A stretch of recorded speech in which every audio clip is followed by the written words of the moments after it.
دانشنەکانی پەرلەمان لەسەر پرسی موازنە بودجەی ساڵی 2021 بەردەوامی هەیە، ینی کێشەکان زۆرن لایەنە سیاسیەکان زنجیرەیە کۆبوونەوە لە دەرەوەی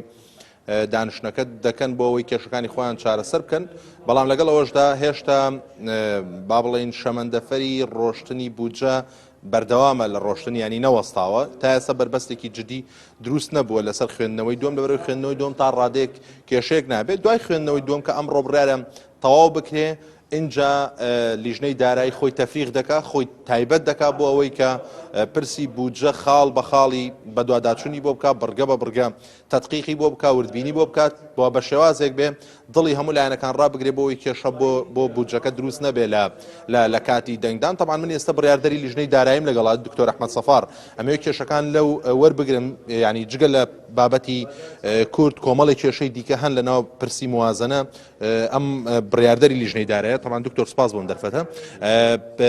تۆ بێژە من سەبارەت بە کێشەکانی بودجە سەرەتا لەسەر کێشەی کورد چی هەیە لەسەر بودجە و کێشەی کورد لە موازنە چۆن حەل دەبێت؟ سڵاو بوو بینەرە بوو جەنابێتەش حقیقت بنسبەت بەشە بودجێ هەرێمێ مادە 10 عیلاجت کرد پڕاستی ئەو تشتێ هاتی خەڵشێک باشە ئەگەر ئەم بشین دەرباسکین بەس دیت نامن و دیف ئەو لێ دوانێت پەرلەمانتارت دن یەت عەرەب بڕێ بە ناچیتش بەر هەندێ یاشم بە پتر ئەوێ کوڕێکەفتنێکی سیاسیژیت بێت لە دەرەوەی پەرلەمان حتا بشێن دەرباز بکەن،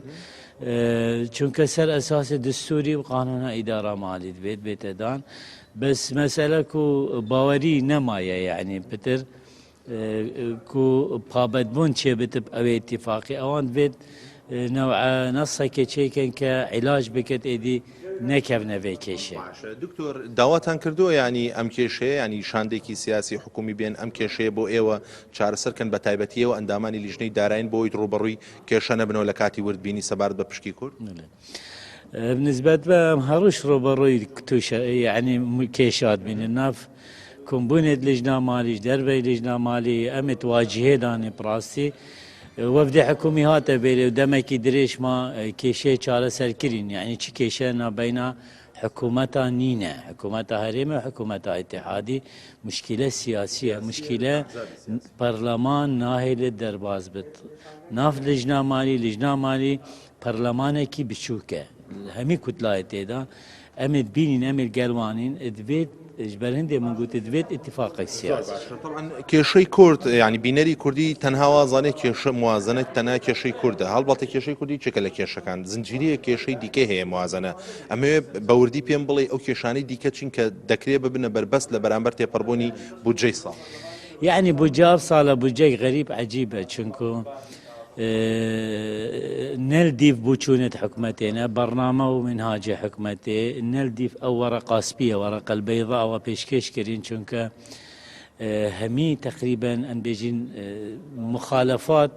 برواجية تدا ومخالفات قانونية تدا برواجية وي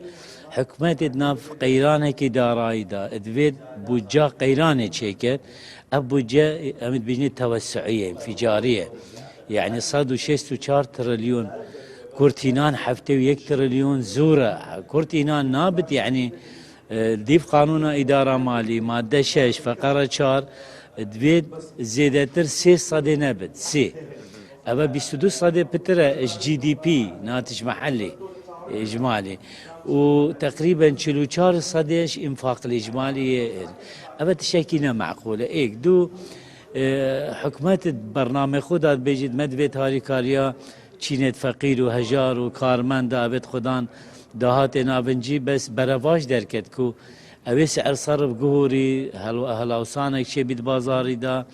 بهایتشی گرام بی و دناف پروژه دا نوکشنیت ادوید باجاج بیختصر کارمنده طبیعیه بجی چه مخالفه قانونیه چونکو اگر تو گورینه یاسا باجه دا چه بکی یاسا باجه یاسا کی دائمیه بردوامه یاسا بودجه یاسا کی موقته دم کرته یا بو ساله کی نابد تو تعدیلات بخید قانون کی دائم دا ناب قانون کی موقت دكتور تدبيجا سبارت بس سعر الصرف تغيير هاتي كرين ل ناوروكي ياساكا سبارت بتغيير سعر الصرف ل دولار اجري قران هي لنا فريا برلمانيا او لدى صلاة ديوانية